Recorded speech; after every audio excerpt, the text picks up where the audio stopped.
queridos alunos do 5º ano B da Escola Coronel Virgílio Távora, sejam todos bem-vindos a mais uma aula de língua portuguesa.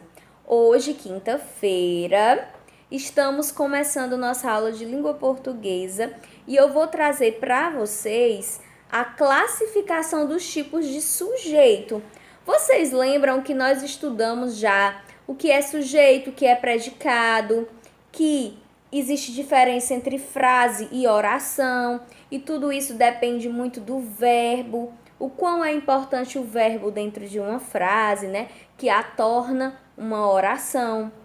Nós vimos também sobre o núcleo do sujeito, que a gente consegue identificar que tipo de sujeito é. Só que nós vimos apenas alguns tipos. Então, na aula de hoje, nós iremos ver bem mais, tá bom? Então, a gente vai retomar esse conteúdo sobre os tipos de sujeito, ok? A classificação dos tipos de sujeito. Vocês vão ficar com um vídeo super explicativo. Eu quero que vocês prestem muita atenção, não se atentem a outras coisas aí na casa de vocês nesse momento. Foco, concentração, local silencioso, para você entender realmente as explicações, os exemplos que são colocados, tá bom? Para quando você for fazer a sua atividade, você não sentir nenhuma dificuldade, ok?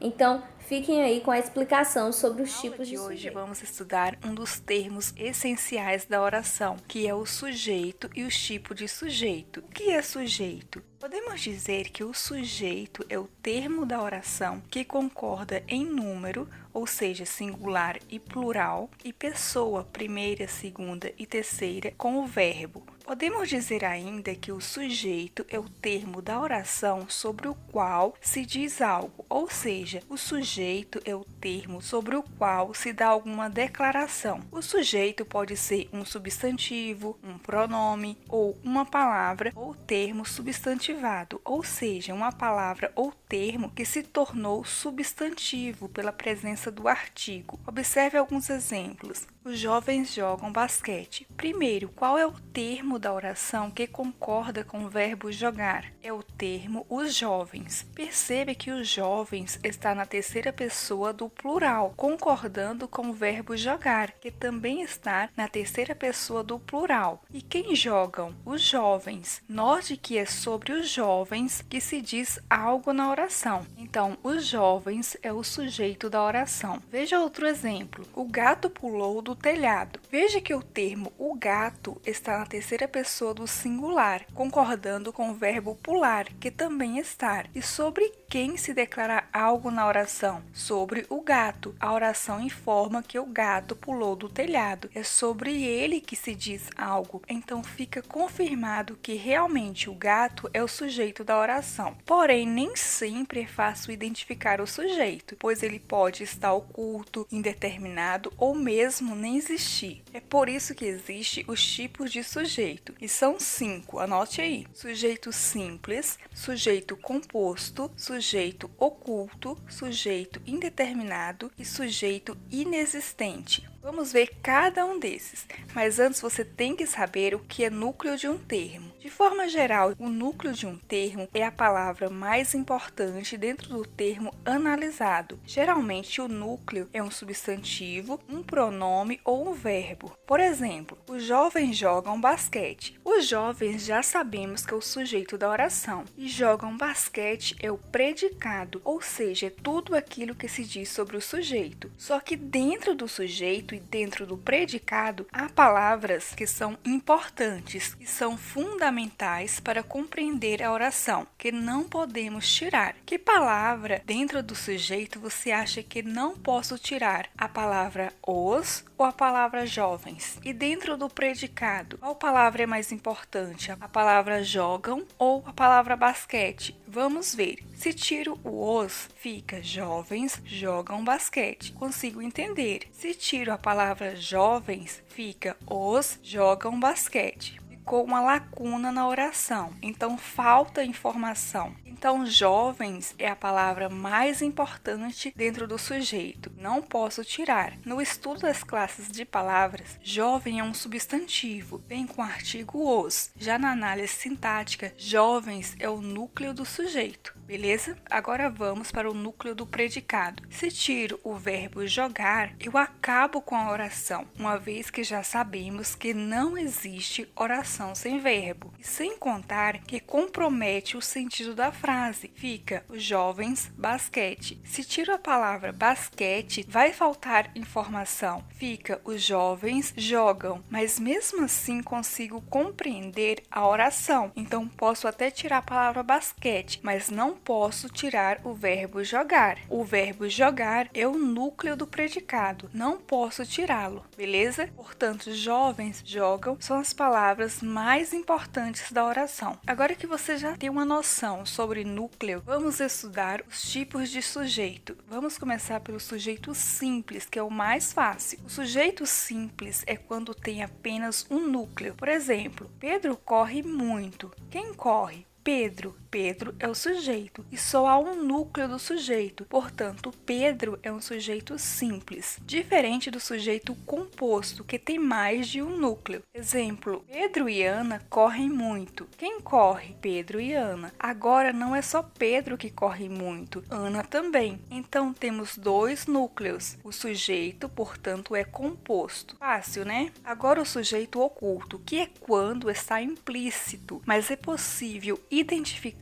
pelo contexto da oração. Geralmente, o sujeito oculto é revelado pela desinência verbal. Veja o exemplo. Fomos viajar nas férias. Quem foi viajar? Não se percebe o sujeito expresso na oração, pois ele está implícito, ou seja, ele está oculto na desinência do verbo ir, na desinência mos, que indica que é a primeira pessoa do plural, nós. Então, o sujeito que estava oculto é o pronome nós, beleza? Antes de ir para o sujeito indeterminado, quero pedir para você já se inscrever no canal e ativar o sininho para você não perder nenhum vídeo, combinado? Continuando, vamos para o sujeito indeterminado, que diferente do oculto, não conseguimos identificar pelo verbo, seja por desconhecer quem seja realmente o sujeito ou por não haver interesse em revelar o sujeito. Exemplo, atropelaram uma mulher na esquina. Quem atropelou uma mulher? Pela terminação do verbo indica que é a terceira pessoa do plural, que pode ser eles ou elas, mas pelo contexto da oração não sabemos quem são eles ou elas, pois não há na oração nenhuma referência. Por isso aqui existe sujeito, mas ele está indeterminado. Desse modo, o sujeito vai estar indeterminado quando o verbo estiver na terceira pessoa do plural, sem se referir a nenhum termo anterior, que possa ser o sujeito, como o exemplo agora citado. E também o sujeito vai ser indeterminado quando o verbo estiver na terceira pessoa do singular, mais o pronome se, que vai ser o índice de indeterminação do sujeito. Exemplo, precisa-se de médicos. Vamos perguntar para o verbo, quem precisa de médicos?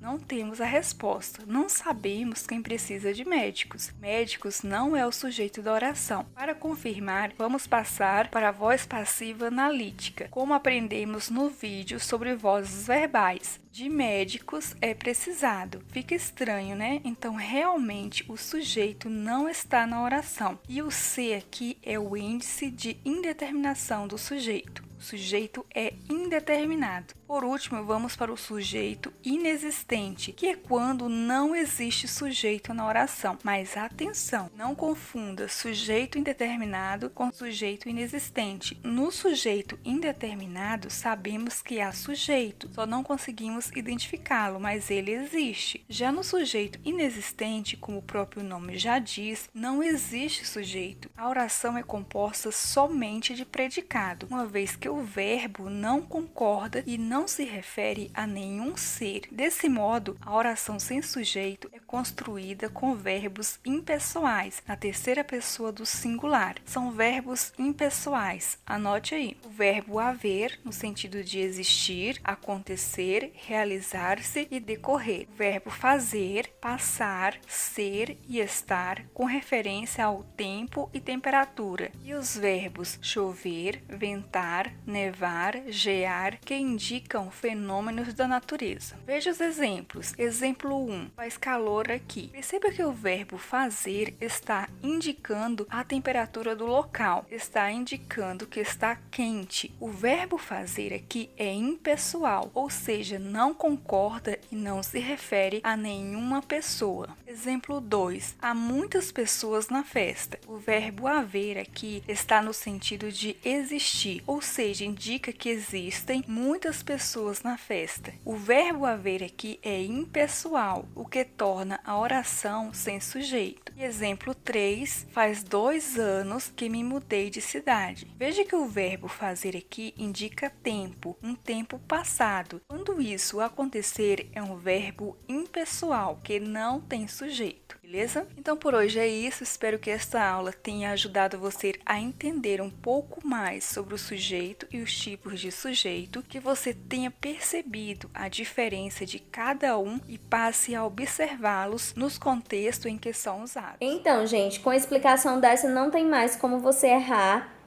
e com certeza vocês irão acertar todas as questões da atividade de hoje.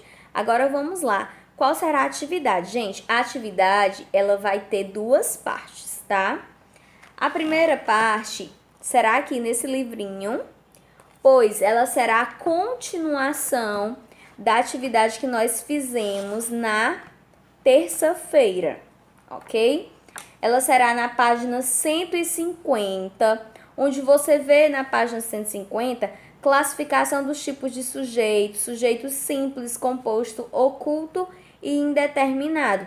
E temos aí todos os exemplos. É importante que você leia essa caixa de informações também, porque vai lhe ajudar a compreender bem mais, tá? Complementa aí a explicação toda que você acabou de ver. E na 10ª questão, né, você vai fazer essa 10ª questão. Aí não seria só isso, né? Eu não iria passar apenas uma questão para vocês, não é assim também. Então, vocês vão fazer essa 10ª. E a segunda parte, ela será em PDF, ok? Ela será no arquivo, que você vai fazer da mesma maneira como você faz sempre e como você vai fazer também a de matemática, né? Então, você vai me mandar um áudio falando sobre a aula de português, o que foi explicado, o que você entendeu da aula de português de hoje. E aí eu envio para você a atividade em PDF, o arquivo, para você fazer a atividade no caderno. Pode colocar apenas as respostas. Não é obrigado, não é necessário que você copie todas as perguntas, ok? Então, eu aguardo você entrar em contato comigo para me dizer aí o que você compreendeu da aula de hoje. E para depois que você fizer as atividades, você me manda as fotos da atividade realizada para eu enviar para você a correção. Bons estudos!